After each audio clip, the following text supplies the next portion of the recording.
Mr. President. Senator from Colorado is recognized. Thank you, Mr. President. I rise today to implore my colleagues and to implore the negotiators that are working on this budget issue to come to a comprehensive solution that meaningfully addresses our deficit and our debt. Mr. President, if all you knew about our politics was what you see on the television at night, you would think that we were committed to an endless stream of invective, of name-calling, of division, that we had absolutely no interest or desire to solve the nation's problems or solve the nation's challenges, and you'd be right sort of to give up all hope that we could actually honor the heritage of our parents and our grandparents and make sure that we are not the first generation of Americans to leave less opportunity, not more, to our kids and our grandkids.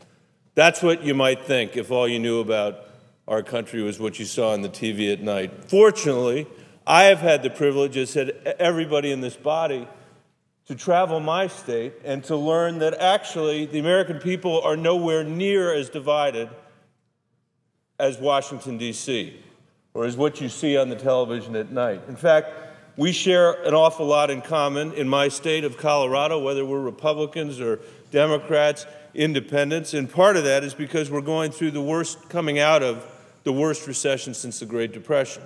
By the end of the discussion I was having during the campaign over the last couple of years, there were about 4 things that people thought might be a good idea. They thought it'd be good to have an economy in this country where median family income was actually rising instead of falling, that we were creating jobs in the United States instead of shipping them overseas. They thought it'd be a good idea if our energy policy did not require us to send billions of dollars a week to the Persian Gulf to buy oil. They thought it'd be a good idea, and as a former school superintendent, I agree with them, a good idea if we were educating our kids for the 21st century.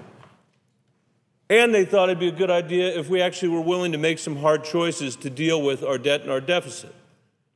And there's a lot of disagreement around here that I don't really understand, but in Colorado, the way they would like us to do that is that they would like to see a comprehensive plan that materially addresses the problem. They know we can't solve it overnight, but they'd like to see us materially address the problem. They want to know that we're all in it together. They're not interested in the Washington game of whose ox is going to get gored. They want to know that we're all in it together, that all of us have something to contribute to solving this problem. They emphatically want it to be bipartisan, which is good because we have a divided Congress now, and it needs to be bipartisan to get this work done. And the reason is that they don't trust either party's go-it-alone strategy on this. And they're right, I think, to believe that we're better off compromising on a set of comprehensive proposals than continuing to fight. I'd add a corollary to it, which is that whatever we do better satisfy the capital markets that their paper is worth what they've paid for it.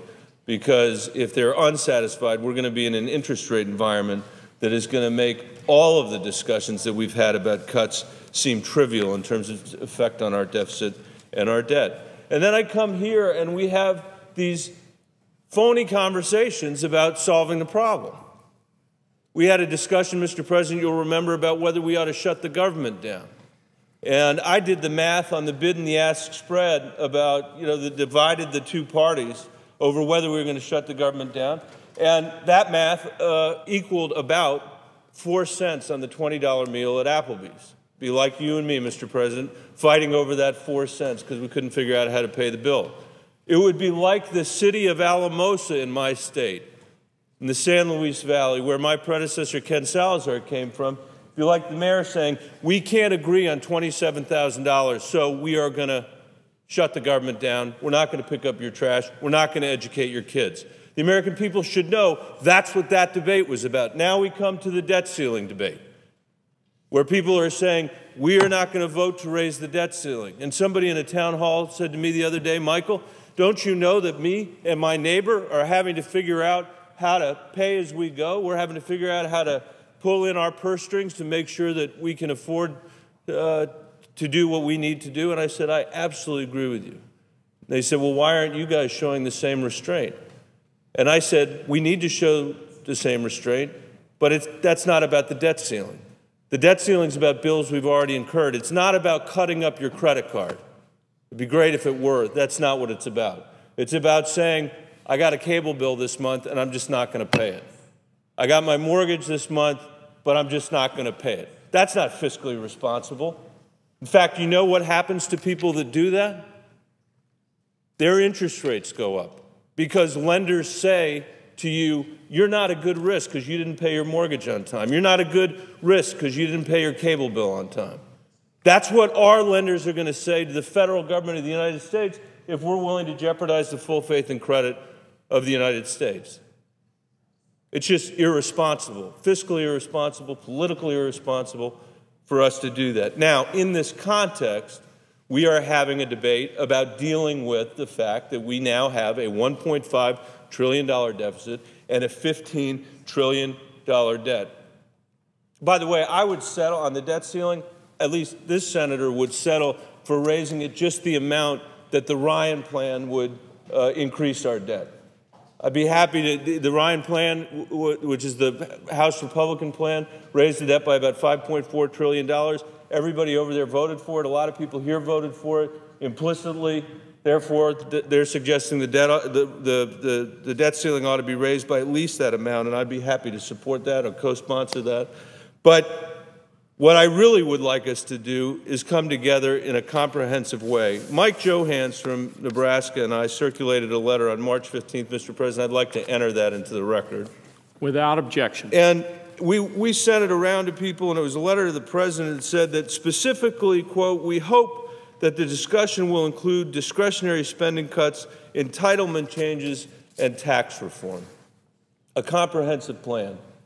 64 senators signed that letter. That's a majority, more than a majority of the Senate. It's more than the 60-vote threshold necessary to pass legislation around here. Majority of Republicans and a majority of Democrats recognizing what is blindingly obvious to the American people, which is that we need a comprehensive plan because the math doesn't work otherwise. And we need people at this point of goodwill to come together and say, we understand that we're not going to be able to solve this problem if we continue to fight with each other. We're not going to be able to solve this problem if we continue to pretend that there's some magical mathematics out there that allows us to solve the debt crisis based on political ideology rather than our working together. And people ask me sometimes what they can do to help with this discussion.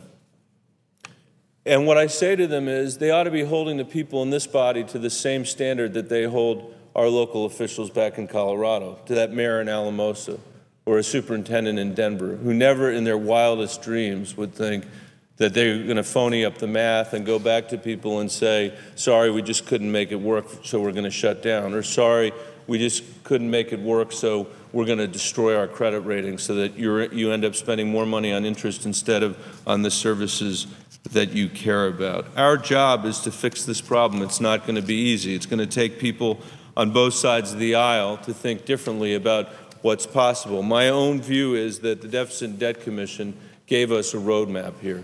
It was a bipartisan group. The final result got the vote of Dick Durbin, one of the most liberal members of the Democratic Party, and one of the most conservative members of the Republican Party, Tom Coburn, signed on to a plan that said, let's take a quarter of it from discretionary spending, let's take a quarter of it from entitlements, let's take a quarter of it in interest savings, and let's get a quarter from tax reform. That sounds about right to me. And if we could produce a plan here that satisfied the test that I mentioned earlier, and I could go back to the town halls in Colorado, I guarantee you that what people would say is, thank you for finally working together. Thank you for producing something that's credible. Let's now move on to the other business in this country to make sure that we can compete and win in the 21st century. So I would say that I hope to the extent that anybody's listening to the floor today that they would think again about the importance of using this moment to try to create a comprehensive plan, to try to figure out what the compromises are. And I, for one, am happy to work with anybody on either side of the aisle to make sure we get this done. I see that the chairman of our Budget Committee is here, Mr. President, and I want to thank him for his efforts on the Debt and Deficit Commission and also for the work that he's been doing with the Gang of Six or Gang of Five, trying month after month after month for the last 18 months to produce a comprehensive plan that actually addresses the problems. With that, I yield the floor. Thank you, Mr. President.